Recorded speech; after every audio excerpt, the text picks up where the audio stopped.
Hi, I'm Maya from Book One Dreams, and welcome to part one of my April wrap up. I decided to divide my April wrap up into two parts. One part I will do right now, and it's all about romance and all the romance I read in April. And the second part I'll do together with Christina, where we'll talk about other books than romance that I've read, because I've read a lot of romance, and I didn't really want to have a sort of a section of me in our together wrap up of me like for 15 minutes talking about all the alien smut I've read. So I decided to put this in a separate video. So I'll just start with sort of one-offs. So I read one paranormal romance in April, and that is New Year's Kiss by T.L. St. Clair. You can see the almost not safe for work cover that it has. So basically in this short, it's a novella, it's like 120 pages, I think. We follow Taylor, and she's been dumped by her boyfriend like a week before New Year's Eve. And her friends Mikhail and Zach tell her that, well, we'll spend New Year's Eve with you, no problem. What she doesn't know is that Mikhail and Zach are werewolves, and that Mikhail left his his pack because he's also alpha, but he still doesn't have a pack of his own. And Zach is his friend, and he decided to go with him when they like separate from the pack. And so they met Taylor a bunch of months ago or whatever, and they both think she's hot, and they decided, well, New Year's Eve is a best time to make their moves and basically introduce her to the whole werewolf thing that's happening with their lives. So that's interesting. Well, it was a fun book. It was a fun read, short and filled with smut. So that was really, really cool. But other than that, not a lot of things happened. There was some sort of cringy stuff that apparently happens in every like paranormal in every like shifter romance, is that like they're letting their base animal side take over and really come up with some awful lines. And that's really like only downside of this story that I can think of. I enjoyed it a lot. It was fun. And another like one-off type that I read a dark romance. I think it's one of my first dark romances, and I read Desperate Measures by Katie Robert. This is book one in her Wicked Villains series. This is basically like retelling of basically this is like Disney retellings, but the bad guys, the villains, are sort of the main characters here, and it's very, very, very sexual. So basically, in this first one, we follow Jafar and Jasmine. This is sort of like a mob story with them in the center of it. So the Sultan, I guess Jasmine's father, is like this really horrible mob boss that basically locked up Jasmine, and she lives in the whatever palace. And Jafar comes to work for her father and basically takes over. That's the beginning of the book. He takes over, he kills the father, and Jasmine now tries to sort of fight for her freedom, but together they are in a romance. They've been in a sort of like illicit affair thing that's been happening for, I guess sometimes before the whole takeover happened, where we see Ali, or Aladdin, he's like rival mob boss, but he's like more ruthless than Jafar, and he basically wants to take Jasmine so he can like be horrible to her, is what I'm saying, what I gathered from the whole book. We meet a bunch of other Disney characters in very interesting roles. So we have Hades and Meg. We saw Hook. It sets up a very interesting world, but my main gripe was that everyone's was kind of too evil for me. I mean, apparently I don't like reading books where people are just generally very evil and very bad, and there's not excusing them for their actions and anything. So it's kind of difficult for me to root for a relationship if I don't like the people who are in it. So yeah, I think I will read one more. I think I'll read the one with Gaston, Belle, and the Beast, because it sounded interesting. So yeah, I'll give that one a try and then see later on if I want to continue with the rest of them. So let's get to the sci-fi romance portion of this. So basically, for me, it's something to be a sci-fi romance. It has to not take place on Earth. There should be aliens involved, and there should be romantic stuff happening. So yeah, first of all, let's talk about Gift of the Goddess by Denise Rossetti. I don't know.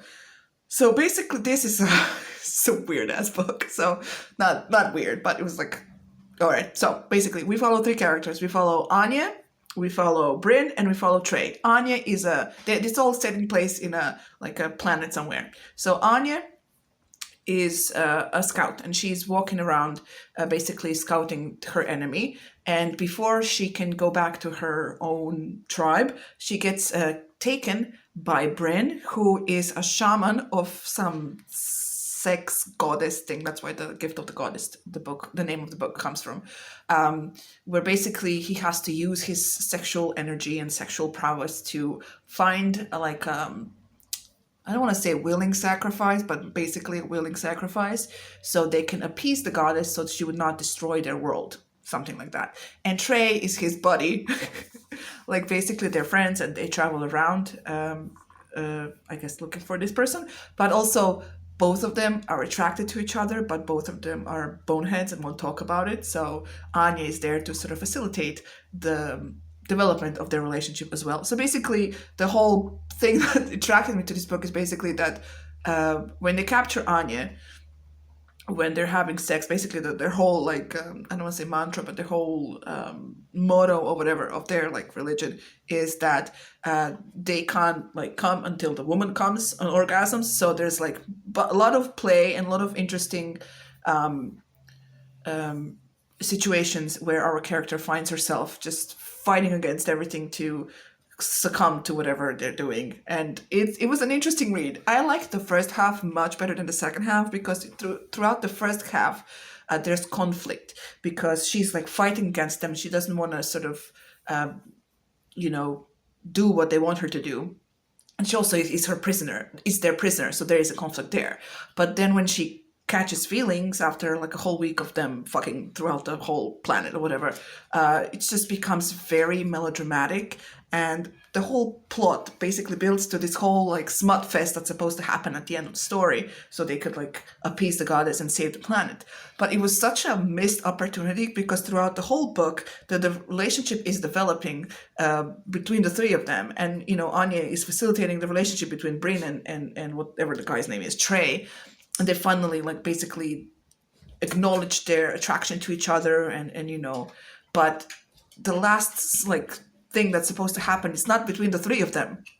I mean, it's just there's such a missed opportunity, and I was so disappointed, because it's this is what we're building up to, this is what we are trying to achieve through the entirety of the book. But yeah, so I read it, and just the ending was kind of disappointed. It kind of turned me off from there's a whole series of books for this, and I was no, thanks. If you're gonna tease me the entire book and then do something completely different at the end, it's I'm not interested in that.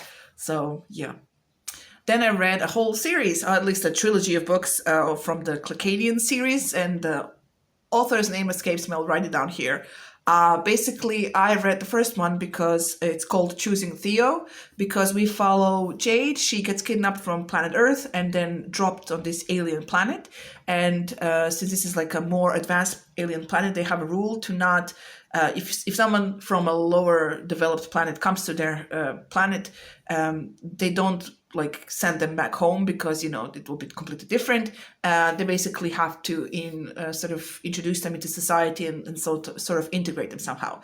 And in this society, the world building is very fascinating. So in this society, women rule, basically, and there's a husbandry school, where dudes learn how to be husbands so they can please their wives, because of something genetically that's happening to them. They don't really have a lot of children, they have more males than females. So the women of their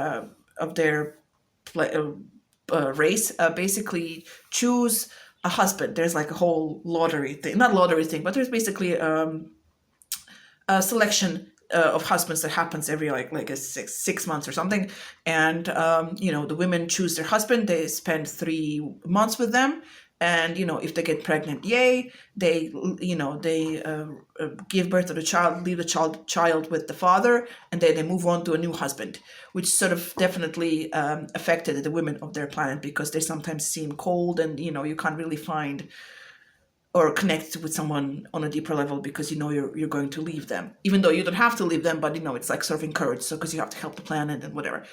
Anyway, so Jade participates in this selection and chooses chooses Theo, who is like the most not unlikable, but unlikely candidate for anyone on this planet because of the way he looks. He looks like he has like tattoos all over his body, which we later find out they're not tattoos, they're actually scars, and so that makes him unattractive to all the females from his planet. So when this woman from another planet chooses him, he thinks that she chose him just so that she can spy on him and basically give him up to his enemies, because he's like a not a bounty hunter, but he's like a specialist in the military, and he goes around and does specialty stuff.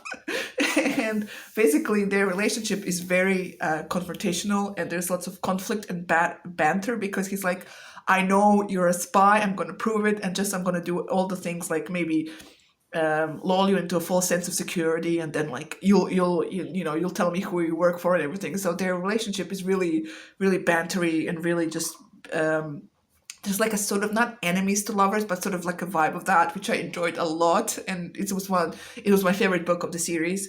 Yeah, it was such fun to read, and then later you find out that they're actually mates and whatever, and then it's awesome. But other than the lovely romance that I enjoyed a lot, there's a whole plot of sort of the background of the planet is basically, since there are missing females, you have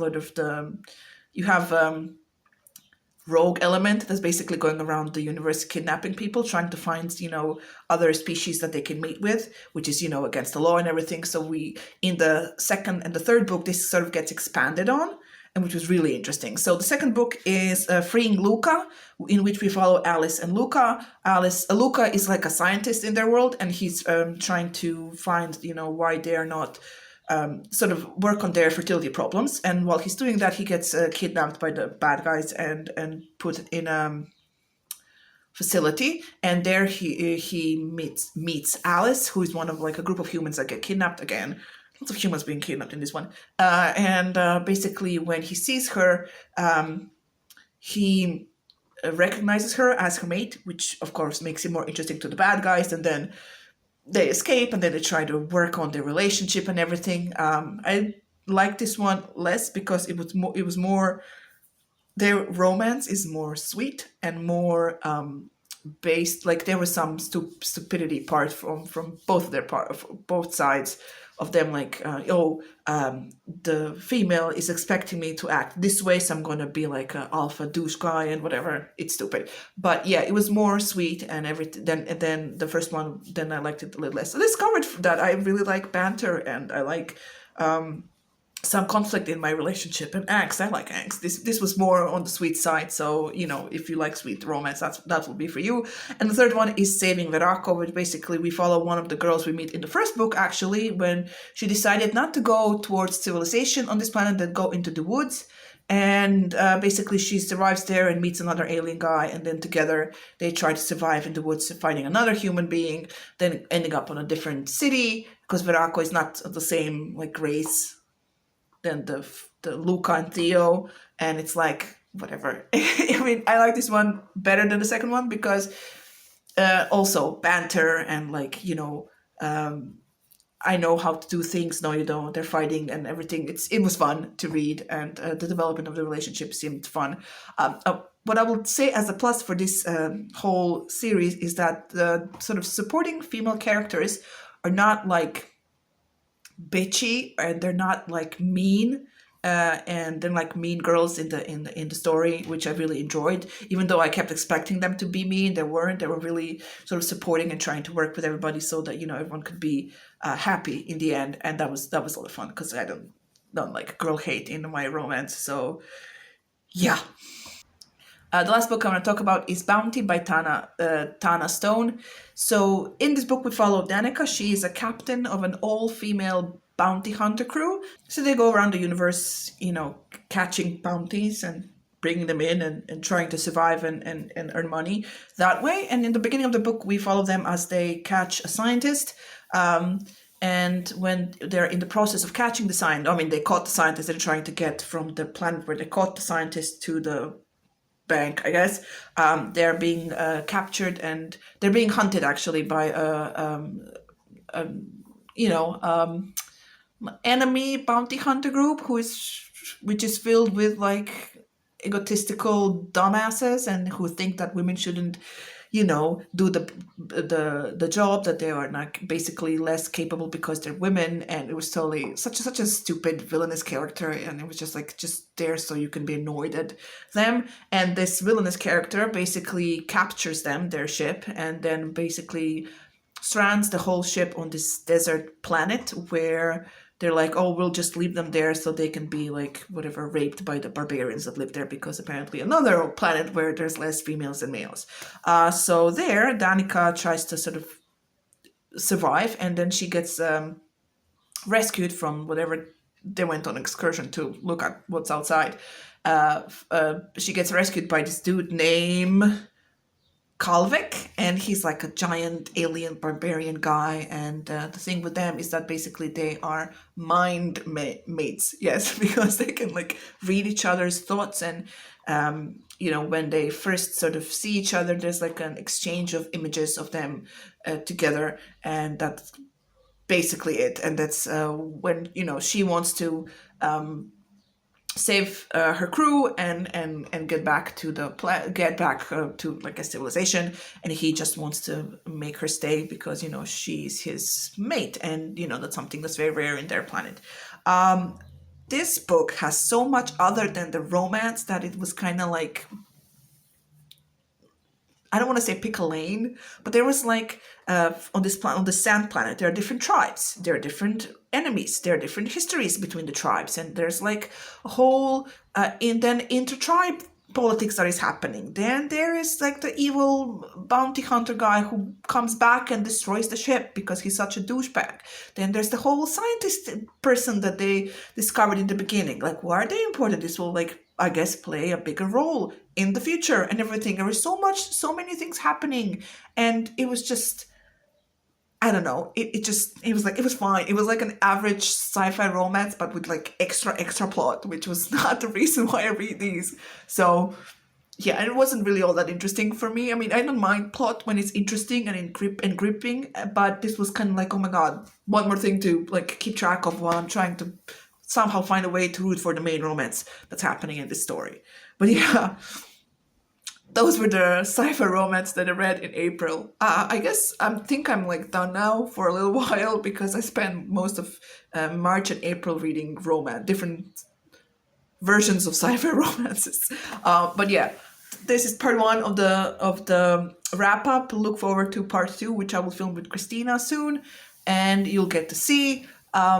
Yeah, thank you so much for watching. If you've read any of the books, please let me know what you thought of them. If you wanna recommend some cool sci-fi romances or paranormal romances, please feel free to do so. Yeah, there are some important links to important stuff down below in the description box, so please check them out. Thank you so much for watching. Subscribe, press the bell button to get notifications so you can watch very weird and awkward videos like this some more. And yeah, thank you so much for watching, and I'll see you in the next one. Bye.